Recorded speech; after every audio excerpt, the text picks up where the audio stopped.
प्रदोष व्रत की कथा। स्कंद पुराण में वर्णित एक कथा के अनुसार प्राचीन काल में एक विधवा ब्राह्मणी अपने पुत्र को लेकर भिक्षा लेने जाती थी और संध्या को लौटती थी। एक दिन जब वह भिक्षा लेकर लौट रही थी तो उसे नदी किनारे एक सुंदर बालक दिखाई दिया जो विदर्भ देश का राजकुमार धर्मगुप्त था। शत्रुओं ने उसके पिता को मारकर उसका राज्य हड़प लिया था। उसकी माता की मृत्यु भी अकाल हुई थी। ब्राह्मणी ने उस बालक को अपना लिया और उसका पालन पोषण किया। कुछ समय पश्चात ब्राह्मणी दोनों बालकों के साथ देवयोग से देव मंदिर गई। वहां उनकी भेंट ऋषि शांडिल्य से हुई। ऋषि शांडिल्य ने ब्राह्मणी को बताया कि जो बालक उन्हें मिला है वह विदर्भ देश के राजा का पुत्र है जो युद्ध में मारे गए थे और उनकी माता को ग्राह ने अपना भोजन बना लिया था। ऋषि शांडिल्य ने ब्राह्मणी को प्रदोष व्रत करने की सलाह दी। ऋषि आज्ञा से दोनों बालकों ने भी प्रदोष व्रत करना शुरू किया। एक दिन दोनों बालक वन में घूम रहे थे, तभी उन्हें कुछ गंधर्व कन्याएं नजर आई।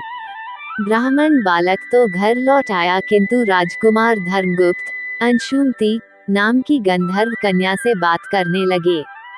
गंधर्व कन्या और राजकुमार एक दूसरे पर मोहित हो गए। कन्या ने विवाह हेतु राजकुमार को अपने पिता से मिलवाने के लिए बुलाया। दूसरे दिन जब वह पुनः गंधर्व कन्या से मिलने आया तो गंधर्व कन्या के पिता ने बताया कि वह विदर्भ देश का राजकुमार है। भगवान शिव की आज्ञा से गंधर्वराज ने अपनी पुत्री का विवाह राजकुमार धर्मगुप्त से कराया। इसके बाद राजकुमार धर्मगुप्त ने गंधर्व सेना की सहायता से विदर्भ देश पर पुनः आधिपत्य प्राप्त किया। ये सब ब्राह्मणी और राजकुमार धर्मगुप्त के प्रदोष व्रत करने का फल था।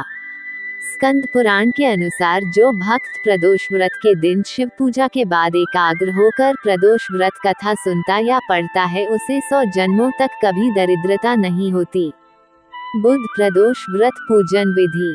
प्रदोष व्रत के दिन सूर्योदय से पहले उठकर स्नानादि करें और साफ वस्त्र धारण करें। उसके बाद बेलपत्र, अक्षत, दीप, धूप, गंगाजल आदि से भगवान शिव का पूजन करें। इस व्रत में भोजन ग्रहण नहीं किया जाता है।